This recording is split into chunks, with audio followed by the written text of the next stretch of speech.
All right, hi guys. We are on the last video of this unit. Yay! Last section, last video, last all of it.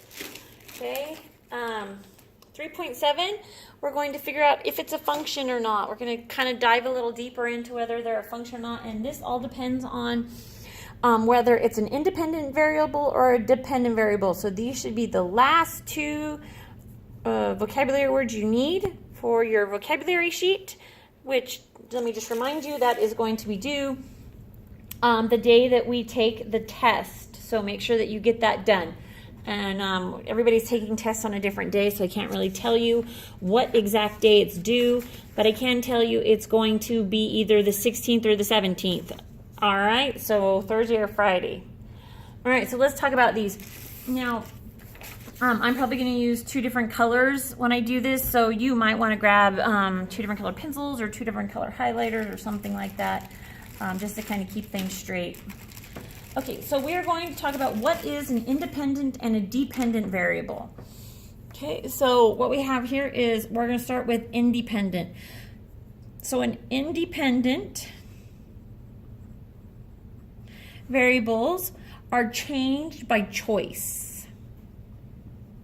Okay, you pick what value they have or they will be. Okay. Again, independent variables are represented by the x variable or the domain. Okay, so don't forget domain, x value, now independent variable, and I can't think what the other one was off the top of my head, but there was another one. These all represent the x in our ordered pairs or the x on our graph. It's all the same. So my independent, this is going to smear, darn it. My independents are going to be pink for me. Independent, these are all independent, okay? All right, I'm gonna highlight this first so that it doesn't smear my pen. The next one's gonna be yellow. Okay. So now, the opposite of independent is dependent. So dependent variables are changed because of another variable. Okay, so remember up here it was changed by choice. We could pick what we wanted to change it to. A dependent variable changes because of this choice we make on the independent one. Okay, dependent variables are represented by the y variable or the range. Oh, output and input. That was the other one. Okay, this could be input, and this one could also be output. Okay, so this is my y, my dependent. My y depends on my x. My range depends on my domain. My output depends on my input. Okay, my dependent depends on my independent. All of them are the same kind of words and stuff for the same thing. Okay, so a couple different questions you can ask yourself. Questions to ask. Okay, the first one, can I choose a value for this variable? Can I choose a value for this variable? If you answer yes, then it's an independent.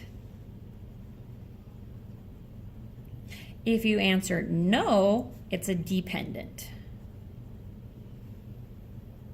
Okay.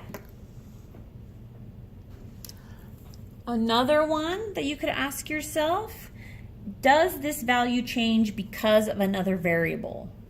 Does this value change because of another variable? If you answer yes, that is a dependent variable. If you answer no, that's an independent variable. Get my hand out of the way so you can write that down. Okay, so here's some examples that we want to talk about down here at the bottom. So I have y equals 3x. Now, I can pick my x value, and whatever x value I pick, it's going to change y. If I pick this to be 0, this is going to be 0. If I pick this to be 1, this is going to be 3. If I pick a 2 here, this will be 6. Okay? This x is my independent, and the y is my dependent. Okay? Independent,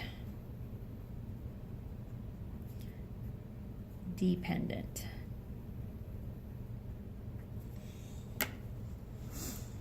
All right. Another example, height of a person in relation to their age. Okay, when we read this, we read height of a person is related to their age. So that means their age is our independent, and their height depends on their age. Okay, so this is my independent, and the yellow again is my dependent. Now down here we're going to talk about not only is it which one's independent, which one's dependent, but is it a function? And when we get to this one would be a little tricky, but for now we're just going to determine which one's independent, which one's dependent, okay? All right, this one is a set of ordered pairs, okay? These are points on a line, and it's a set because it's got these S brackets, what do we call them, braces. So any of my X values, which if you remember in an ordered pair is the first number, those are my independent variables. Okay, pink is my independent variable. And then the Y's are the second numbers, those are my dependent. Okay, so pink is independent. And yellow is dependent. My Y or my yellow depends on my pink or my X. Okay, oh sorry, that was like cut off, sorry there. There you go. Okay, now it says, in the following examples, we will identify the independent and dependent variables. Then we're going to determine if the relationship is a function or not. So we have some on this side of the page and then some on the next side. Okay, so the first person, it says a person's name versus their social security number. So what this means is a person's name depends on their social security number, or it's, in other words, my social security number is my independent and my person's name is my dependent. Okay, so this is my independent, independ. I'm going to start abbreviating as I go along, and this depends. I might just start putting I and D in case you guys are wondering, because this is starting to need to get a lot of writing. Okay, now that we've determined that, we need to determine if it's a function or not. Now remember, with a function, I can only have one specific Y value for each X value. Okay, so basically what you want to do is you want to make a little note to yourself down here. You want to say my dependent values, they can repeat, meaning there can be more than two of the same number. However, my independent cannot repeat for it to be a function. Okay, so what I need to look at is, do social security numbers repeat? Because if they do repeat, it's not a function. If they don't repeat, then it is a function. Well, social security numbers are supposed to be specific to each person. Every person is supposed to have a unique and individual social security number. So this one is a function because of that reason.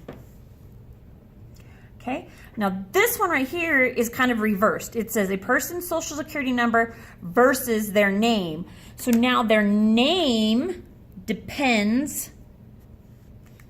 on their social security number.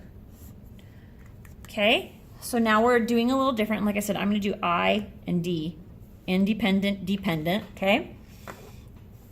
So So their name, can we have more than one of the same name?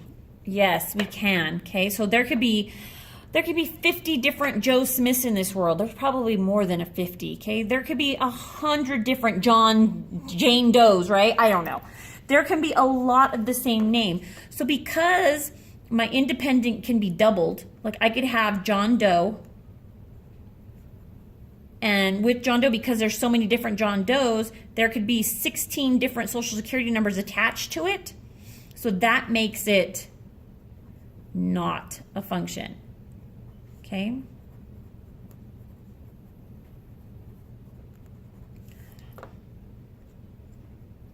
Okay, this one over here looked like this. There's a social security number here, a social security number here, a social security number here, and these all could go, or all different ones could go to different John Does, which would be fine because these are unique and this one is not. This is my independent, this is my dependent.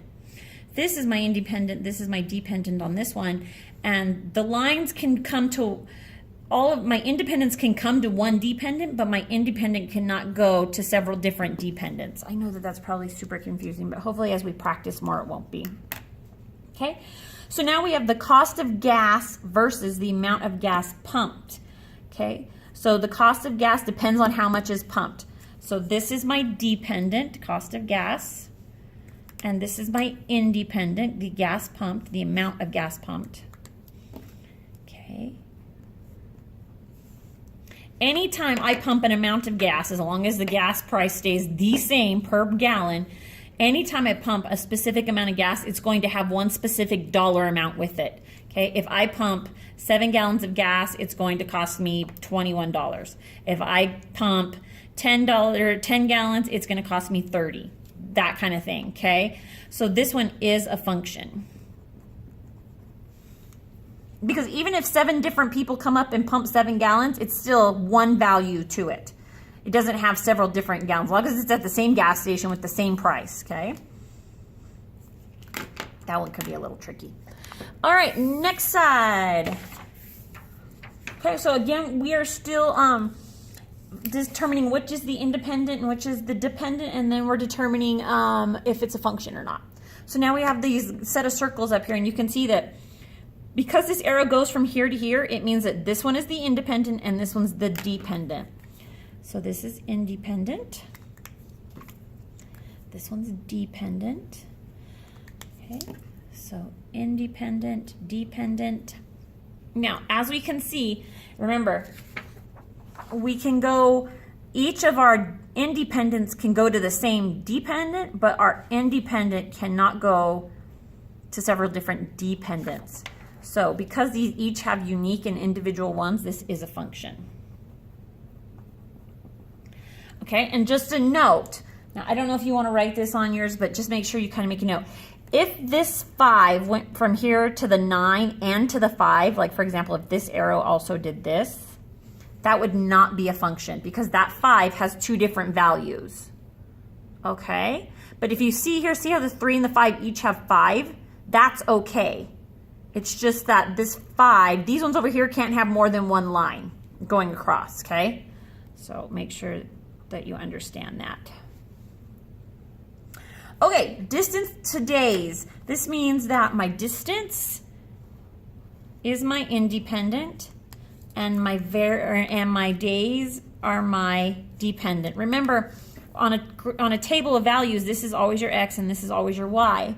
So my x is always independent and my y is always dependent. So now what we need to know is, does each independent value have a unique, dependent have a unique independent? Well, I can see right here that I have 2 6s. This 6 has a value of 2 and this 6 has a value of 5. So because I have 6 having 2 different day values, this one is not a function. If you remember when we talked about the vertical line test and we looked across, if we came to the 6 value on our graph, there would be 2 different dots. That's basically what this is saying, okay? All right, one more. This one. This is just a set of ordered pairs again, like we did before. Remember, my ordered pairs are always in the form of x comma y, okay? And if you guys are listening right now, if you'll put a star right there in the top corner next to that Y, a little asterisk or a little star, and you bring it up to me and show me, you'll get a treat. But only to those who are actually listening to the video, so please don't spread the word. Okay, so my X and my Y. My X's are my independent, so this one, and this one are my independent. My Y's are my dependent, this one, and this one. Okay? So independent, guess I'm writing it out again. And dependent. I hope you guys are using colored markers. It sure helps, let me tell you. Okay, now, is it a function? Let's find out. It's a function if each X has a unique and only one Y. Doesn't have to be unique, but it has to be only one. So this 3 has a 6, this 4 has a 10, this 8 has a 12.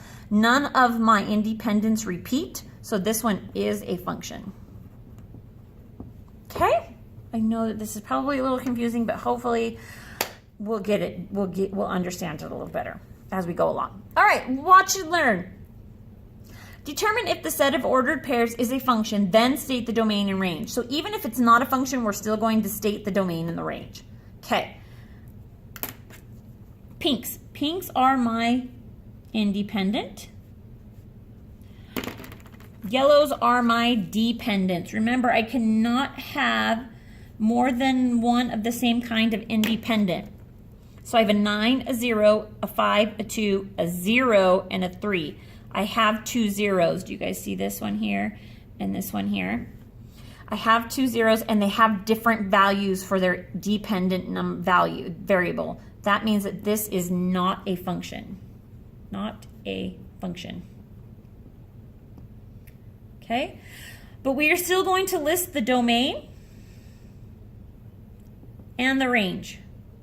Now, when we list these, we try to list them in number order. Okay, from smallest to biggest.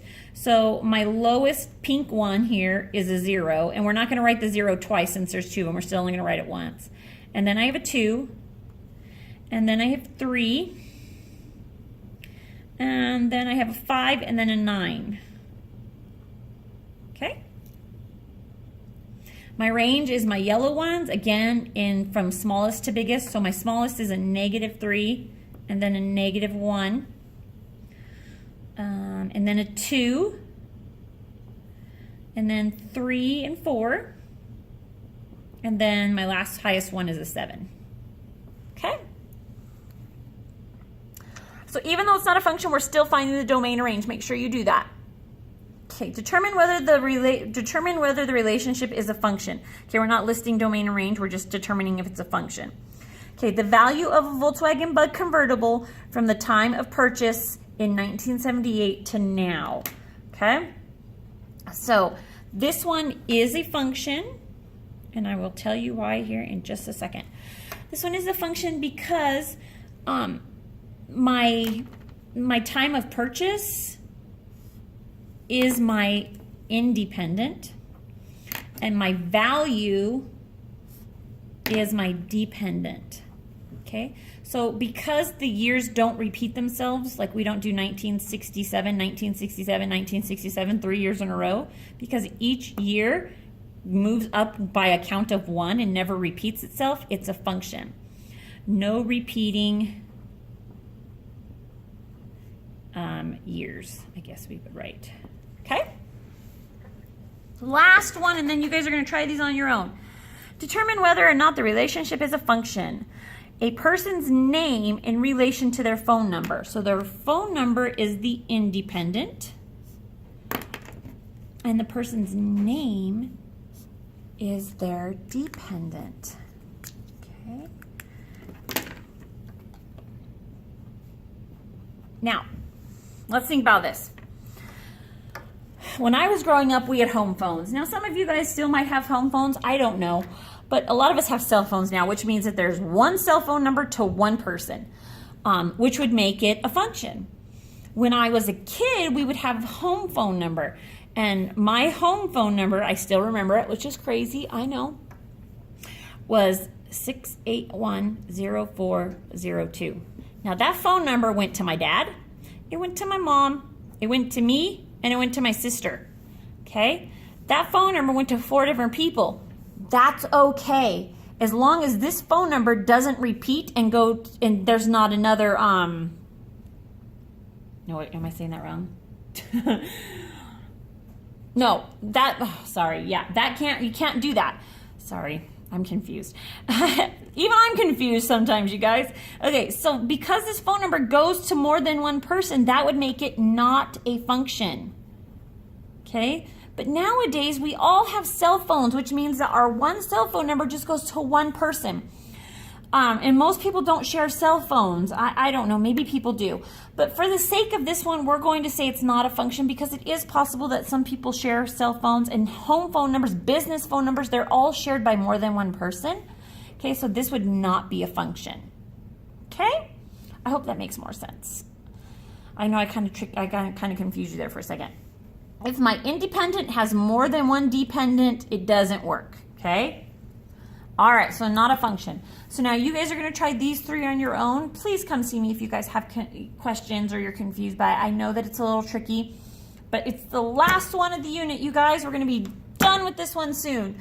All right, you guys have an awesome day. Don't forget the one little trick I told you. Bye.